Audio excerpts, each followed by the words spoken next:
Hi welcome to our channel అండి. ఈ రోజు అయితే సిసి రికార్డ్ ఎలా రాయాలైతే ఎక్స్ప్లెయిన్ చేస్తాను. ఈయనైతే అన్ని యూనివర్సిటీకి అయితే యూస్ఫుల్ అవుతుంది. సిసి రికార్డ్ అనేది మన సబ్జెక్ట్స్ ఉంటాయి కదా, మెథడ్ 1 మెథడ్ 2 ఏదైనా సబ్జెక్ట్ కానీ అది social, English, Telugu, English, physics, maths, English ఏదైనా కానివ్వండి. మెథడ్ 1కి సంబంధించి 20 మెంబర్స్కి, మెథడ్ 2 సంబంధించి 20 స్టూడెంట్స్కి. కాలేజ్ వాళ్ళు ఉంటారు కదా, మన కాలేజ్ వాళ్ళు మనకు ఏ స్కూల్ అయితే అలాట్మెంట్ చేస్తారో, ప్రైవేట్ స్కూల్స్ కానీ గవర్నమెంట్ స్కూల్స్ కానీ ఉంటాయి కదా, ఆ స్కూల్లోకి వెళ్తాం కదా టీచింగ్ ప్రాక్టీస్కి. సో అప్పుడు వెళ్ళినప్పుడు ఆ 20 మెంబర్స్కి అయితే అది 7th క్లాస్, 8th క్లాస్, ఏ క్లాస్ అయినా కానీ ఆ క్లాస్లో ఉన్న 20 మెంబర్స్కి అయితే ఎగ్జామ్ పెట్టడం అయితే ఉంటుంది. ఆ పేపర్స్ని మనం కరెక్షన్ చేసి అయితే మార్క్స్ వేయడం అయితే ఉంటుంది. అయితే చూద్దాం. బయోసైన్స్కి సంబంధించి ఫస్ట్ ఇంట్రడక్షన్ రాయడం, బ్లూ ప్రింట్, అనాలసిస్ టేబుల్ గురించి రాయడం, marks list, introduction to statistics, rank correlation, graphs ఉంటాయి, FA and SA marks list, summative papers, conclusion. మన రికార్డుకి సంబంధించి అయితే ఇవన్నీ రాయడం ఉంటుంది. అందులో గ్రాఫ్స్ అటాచ్మెంట్ చేస్తాం, కోరిలేషన్కి సంబంధించి బాక్సెస్ అని వేస్తాం, మార్క్స్ లిస్ట్, బ్లూ ప్రింట్ తయారు చేస్తాం, ఇంట్రడక్షన్ ఇలాంటివి.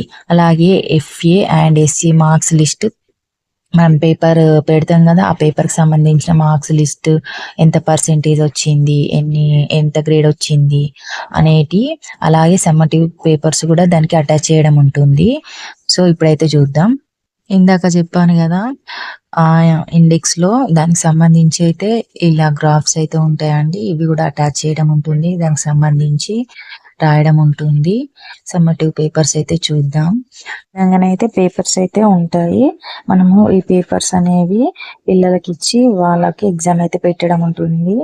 ప్రతిదానికి సెక్షన్స్ ఉంటాయి కదా, దానికి సంబంధించిన ఆన్సర్స్ మనం పేపర్ కరెక్షన్ చేసేసిన తర్వాత ఇక్కడ ఒక టేబుల్ లాంటిది ఉంది కదా, ఆ కాలమ్స్ లో ఏ బిట్ కి ఎన్ని మార్క్స్ వచ్చినాయి అనేది అలాట్మెంట్ చేసి టోటల్ అయితే వేయడం ఉంటుంది. సో 20 మెంబర్స్ కి పెట్టిన మార్క్స్ అన్ని వాళ్ళకి పర్సెంటేజ్ అనేది వేయడం ఉంటుంది, గ్రేడ్ కూడా వేయడం ఉంటుంది. ఇప్పుడైతే శాంపుల్ పేపర్ చూద్దాం. ఇది వచ్చేసి అయితే ఎగ్జామ్ కండక్ట్ చేసిన పేపర్ అండి. ఈ విధంగానైతే మనం కండక్ట్ చేస్తాం కదా, కండక్ట్ చేసిన పేపర్స్ మార్క్స్ అన్ని ఈ విధంగానైతే నేమ్స్ రాసేసి వాళ్ళ నేమ్స్ మెంబర్స్ కి అయితే పెట్టినాం కదా, వాళ్ళకి సంబంధించిన మార్క్స్, పర్సెంటేజ్, గ్రేడ్స్ ఇవైతే మిస్టేక్ లేకుండానైతే చూసుకోండి. ఏంటంటే ఇప్పుడు సపోజ్ బయోసైన్స్ ఉందనుకోండి, బయోసైన్స్ సెకండ్ మెథడ్ ఇంగ్లీష్, మనం 8th క్లాస్ వాళ్ళకి బయోసైన్స్ పేపర్ పెట్టినప్పుడు ఇంగ్లీష్ కూడా వాళ్ళకే పెట్టాల్సి ఉంటుంది కదా.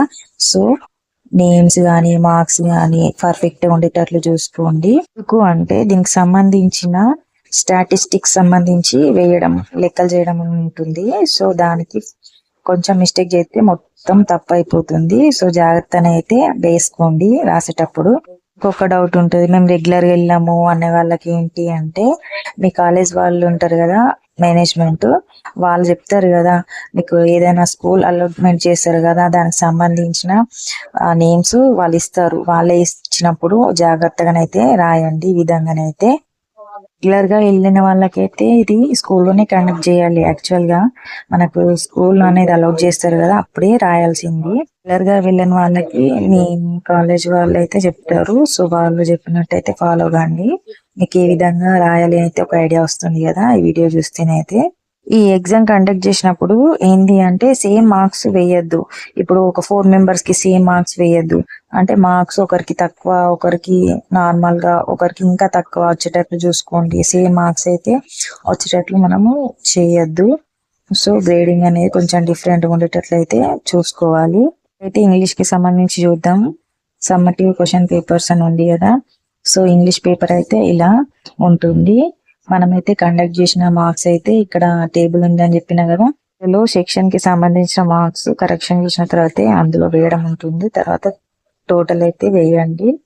సో ఆన్సర్స్ అయితే ఈ విధంగానైతే పిల్లలైతే రాస్తారు. ఈ విధంగా grammar part, fill in the blanks ఇలాంటివి ఉన్నాయి కదా, సో ఇలానైతే కండక్ట్ చేయడం అయితే ఉంటుంది. సీసీ రికార్డ్ 1, సీసీ రికార్డ్ 2 అని ఉంది. అంటే మెథడ్ 1, మెథడ్ 2 సంబంధించిన మొత్తం పేపర్స్ మనం పెడతాం కదా, దానికి సంబంధించిన మ్యాటర్ రాసినాంగా. ఈ 2 రికార్డ్స్ ని కలిపి నెక్స్ట్ రేటింగ్ స్కేల్స్ సంబంధించిన రేటింగ్ స్కేల్స్ కూడా రాయడం ఉంటుంది. మొత్తం 3 గూగుల్ ఫామ్స్ అని ఉంటుంది. ఇవన్నీ కలిపి ఒకటే బైండింగ్ లాంటివి చేయించడం అయితే ఉంటుంది. ఇండెక్స్ లో మాత్రం ఈ మూడింటికి సంబంధించిన ఇండెక్స్ అనేది ఒకటి పేపర్ లో రాసేటట్లయితే చూసుకోండి. హెడ్డింగ్స్ కూడా పెట్టండి. ఈ వీడియోని అయితే నచ్చింది అనుకుంటున్నాను. నచ్చితే మాత్రం లైక్ చేయండి, కామెంట్ చేయండి, సబ్స్క్రైబ్ చేయండి, మర్చిపోకండి. Thank you for watching.